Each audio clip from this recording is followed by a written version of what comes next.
Good morning बच्चों। मैं doctor Hemlata Akodia, government girls college Jammu से।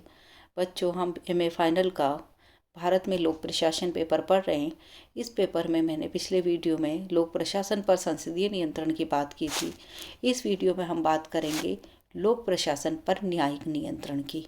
भारत में शक्ति पृथक्करण के सिद्धांत पर शासन के 3 अंगों व्यवस्थापिका, कार्यपालिका तथा न्यायपालिका को एक दूसरे से स्वतंत्र किंतु नियंत्रित रखा गया है।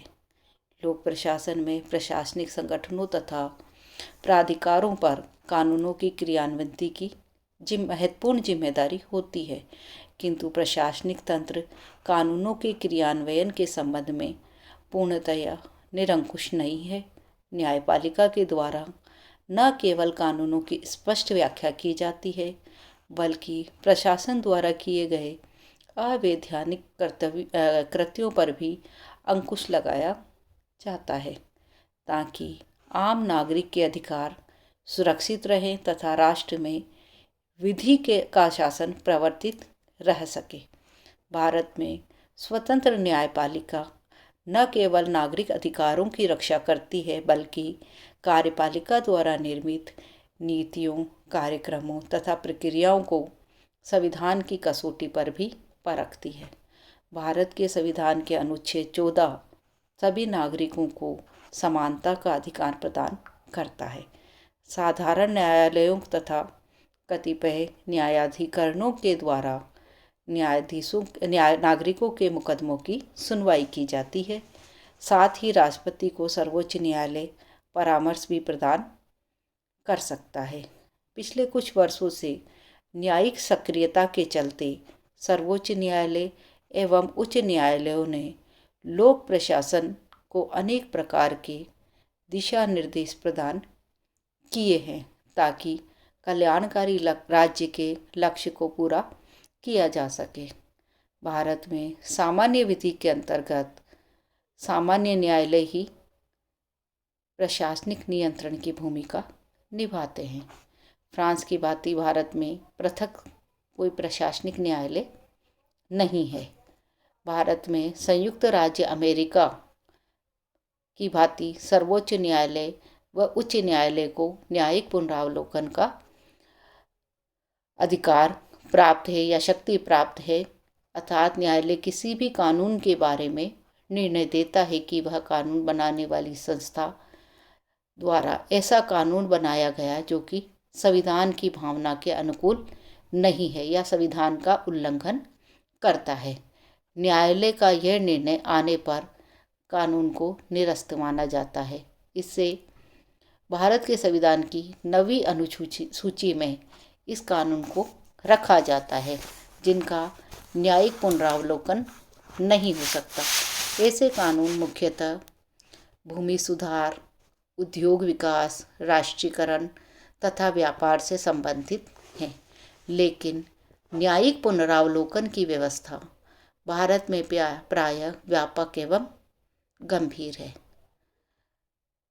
कार्विन के शब्दों में हम कह सकते हैं, न्यायिक पुनरावलोकन का अर्थ न्यायालयों की उस शक्ति से है जो उसे अपने न्याय क्षेत्र के अंतर्गत लागू होने वाले विधायिका के कानूनों की वैधानिकता का निर्णय देने के संबंध में और उन कानूनों के क्रियान्वयन के संबंध में प्राप्त है जिन्हें वे अवैध एवं व्यर्थ समझते हैं। बच्चों, अब हम बात करते हैं न्यायिक नियंत्रण के क्षेत्र की। कोई भी प्रशासनिक संस्था या प्राधिकारी मनमाने ढंग से व्यवहार नहीं कर सकता है, न ही किसी व्यक्ति के विधि सम्मत अधिकारों का उल्लंघन कर सकता है। जो परिस्थितियां हैं जिसमें न्यायालय द्वारा हस्तक्षेप किया जा सकता है, वह है, पहला है वैधानिक त्रुटि। जब कोई प्रशासनिक संगठन या अधिकारी ऐसे कृत्य करते हैं जो विधि की दृष्टि से गलत है या किसी कानून का गलत रूप में क्रियान्वयन करते हैं, जिसमें नागरिकों पर किसी प्रकार के बंधन लगते हैं, तो वैधानिक त्रुटि कहलाती है। पीड़ित व्यक्ति दुस्साहस करने वाले अधिकारी के विरुद्ध न्यायालय से हस्तक्षेप की मांग कर सकता है। दूसरा जो है वह है अधिकारी द्वारा स्वविवेकीय शक्तियों का दुरुपयोग। प्रशासनिक कार्यों को पूर्ण करने के लिए प्रत्येक अधिकारी के पास सत्ता होती है तथा कतिपय मामलों में स्वविवेक से निर्णय लेने की शक्ति भी होती है, किंतु किसी भी अधिकारी को यह शक्ति नहीं है कि वह अपने अधिकारों तथा शक्तियों का मनमाने ढंग से प्रयोग करे तथा उनका दुरुपयोग करे। यदि बदले की भावना, द्वेष, स्वार्थ तथा पद के अहंकारवश कोई कृत्य किया जाता है तो न्यायालय से इसके लिए न्याय मांगा जा सकता है। तीसरा या अगला जो हस्तक्षेप है वह है अधिकार क्षेत्र का अभाव। प्रत्येक प्रशासनिक संगठन तथा अधिकारी के कार्य क्षेत्र को नियमानुसार निर्धारित किया जाता है। निर्धारित परिधि से बाहर यदि कोई कृत्य किया गया है तो न्यायालय इस संबंध में आदेश जारी कर सकता है। अगला जो पॉइंट है वह है तथ्य अन्वेषण में त्रुटि। प्रशासनिक संस्थाओं द्वारा जारी किए जाने वाले आदेश पूर्णतया तथ्यों पर आधारित होने चाहिए। यदि किसी अधिकारी ने तथ्यों को जाने या समझे बिना ही आदेश पारित किया हो तो उसके विरुद्ध न्यायालय में शरण ली जा सकती है।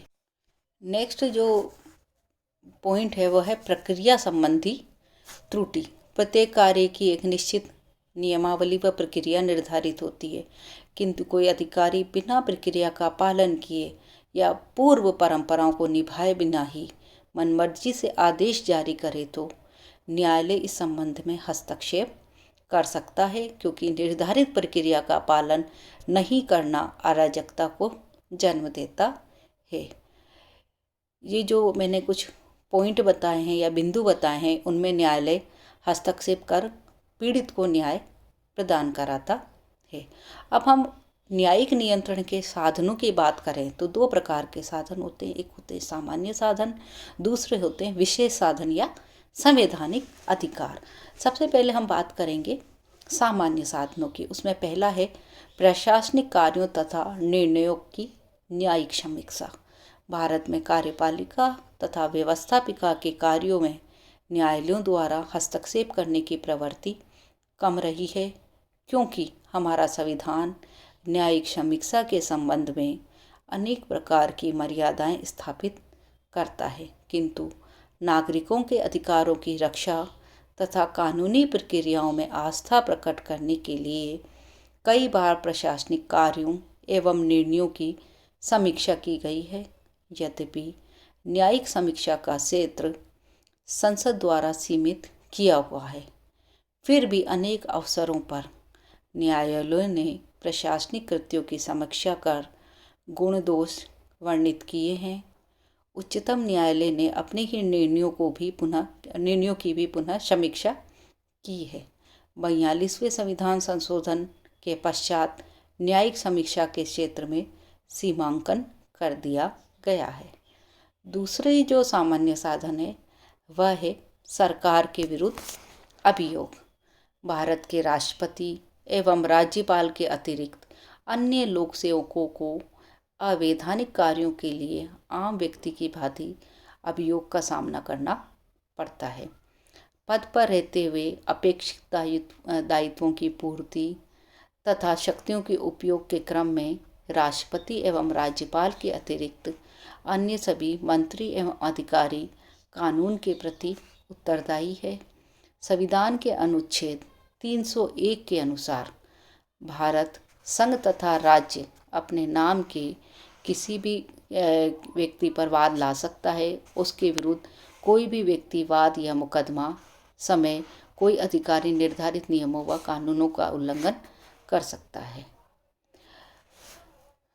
सरकार के विरुद्ध मुकदमा भी लाया जा सकता है, तो राज्य के विरुद्ध सक्षम न्यायालय में वाद दायर किया जा सकता है। न्यायिक पदाधिकारी रक्षा अधिनियम 1950 के अंतर्गत न्यायाधीशों के विरुद्ध वाद दायर नहीं किया जा सकता। नेक्स्ट है प्रत्यायोजित विधान की मीमांसा।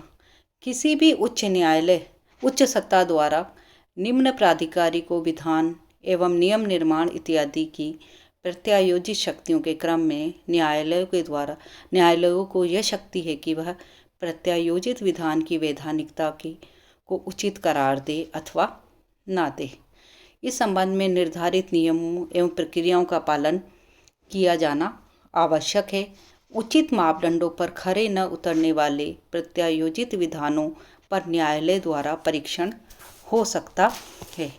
नेक्स्ट जो सामान्य साधन है वह है कार्यपालिका के कानूनों व नियमों को अवैध घोषित करना। कार्यपालिका द्वारा निर्मित कानूनों या अध्यादेशों को भी न्यायालय में चुनौती दी जा सकती है। राष्ट्रपति तथा राज्यपाल द्वारा जारी अध्यादेशों पर न्यायालय विचार कर सकते हैं।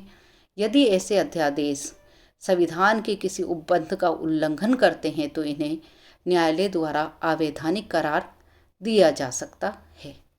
अगला है विशेष साधन या संवैधानिक उपचार। बच्चों, हमारे संविधान के अनुच्छेद 32 के अंतर्गत सर्वोच्च न्यायालय को मौलिक अधिकारों के हनन के मामले में सुनवाई का अधिकार है। इस क्रम में सर्वोच्च न्यायालय रिट निकाल सकता है, जबकि अनुच्छेद 226 के अंतर्गत उच्च न्यायालयों को मौलिक अधिकारों सहित संविधान द्वारा अधिरोपित किसी अन्य मर्यादा के उल्लंघन पर भी सुनवाई करने या रिट निकालने का अधिकार है।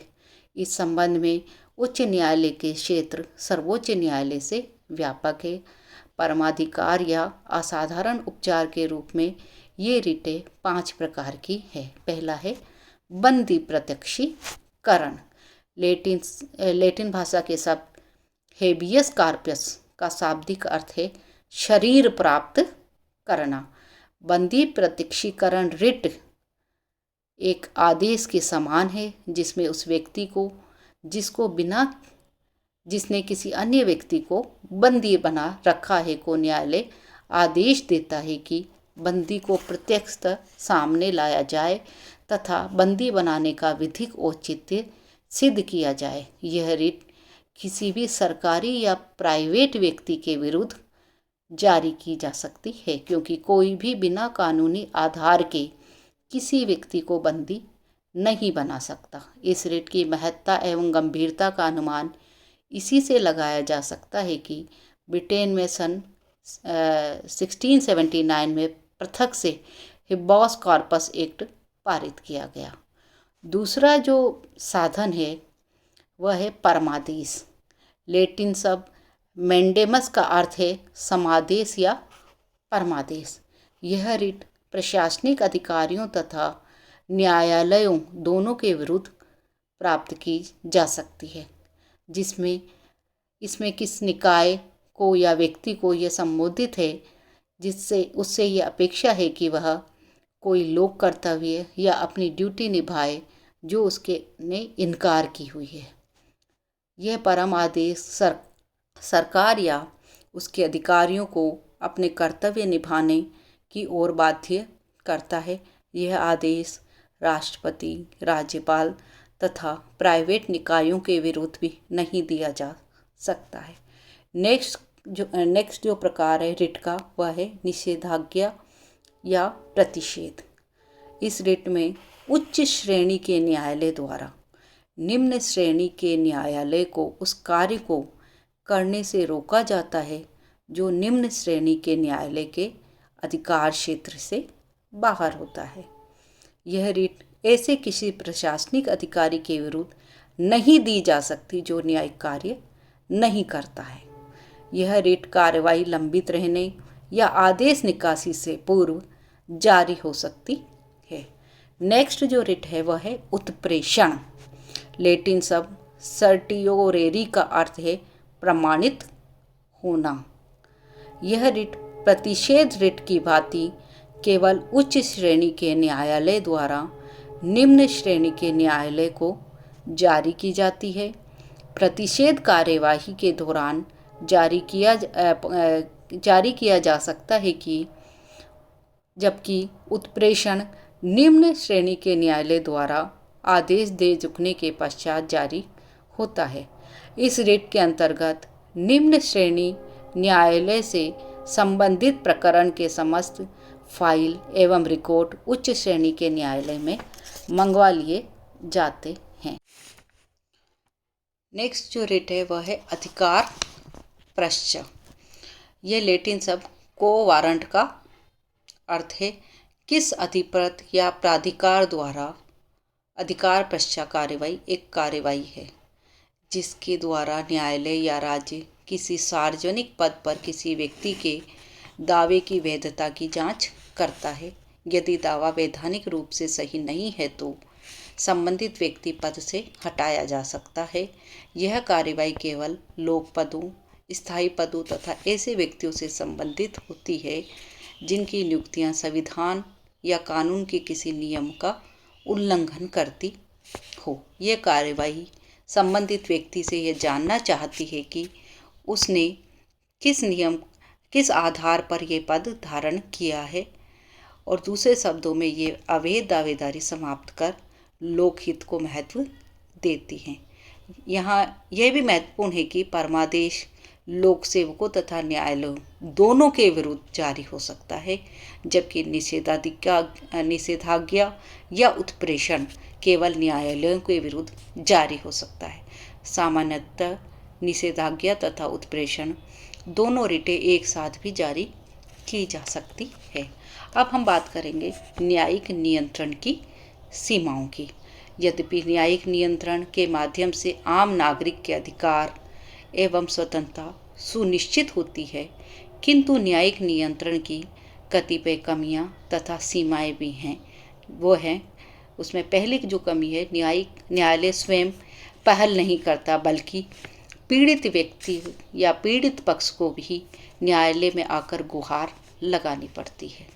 दूसरा, न्यायिक नियंत्रण का लाभ घटना के घटित हो जाने के पश्चात मिलता है, अर्थात यह प्रक्रिया पोस्टमार्टम के समान है। इसमें बचावात्मक पक्ष कमजोर है। इस संदर्भ में बैंथम या डोक का नियम भी विचारणीय है।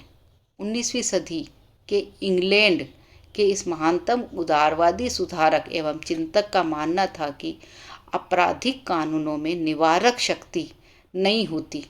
जिस प्रकार किसी कुत्ते द्वारा गलती किए जाने के पश्चात उसका स्वामी उसे डांटता है या दंडित करता है, उसी प्रकार आपराधिक कानून के भी अपराध हो जाने के पश्चात असर दिखाते हैं। 17वीं सदी के ब्रिटिश विद्रोही चिंतक थॉमस पाइन का कहना है, जांच से मात्र गलतियां उभर कर सामने आती है, सत्य नहीं। तीसरी जो सीमा है वह है भारत में न्यायिक प्रक्रिया अत्यंत शिथिल, खर्चीली, समय एवं श्रम साध्य है, अतः आम व्यक्ति बहुत कम इसका लाभ उठा पाते हैं। नेक्स्ट जो सीमा है वह है प्रशासन के समस्त कृत्य न्यायिक नियंत्रण के अधीन नहीं है, अतः न्यायिक नियंत्रण का दायरा सीमित हो जाता है। 5th है, कोई भी एक मुकदमा या वाद जब किसी विभिन्न न्यायालयों में पृथक पृथक निर्णय प्राप्त करता है तो न्याय प्रणाली पर आस्था कम होती है। यही कारण है कि न्यायालयों में अपीलें बहुत होती है। वस्तुतः स्वतंत्र एवं निष्पक्ष न्यायपालिका किसी भी न्याय व्यवस्था का मुख्य आधार होती है। कानून का सम्मान तभी होता है जब वह निर्दोष व्यक्तियों की रक्षा के लिए ढाल बन जाता है और प्रत्येक नागरिक के निजी अधिकारों का संरक्षण करता है। यदि अंधेरे में न्याय का दीपक बुझ जाए तो उस गहन अंधकार का अनुमान लगाना कठिन होता है। तो हमारे संविधान के द्वारा लोक प्रशासन पर न्यायिक नियंत्रण की भी व्यवस्था की है। इसका प्रयोग व्यक्तियों के द्वारा किया जाता है। इसके अलावा लोक प्रशासन पर कार्यपालिका का नियंत्रण भी होता है, जिसकी बात हम नेक्स्ट वीडियो में करेंगे। थैंक्स बच्चों।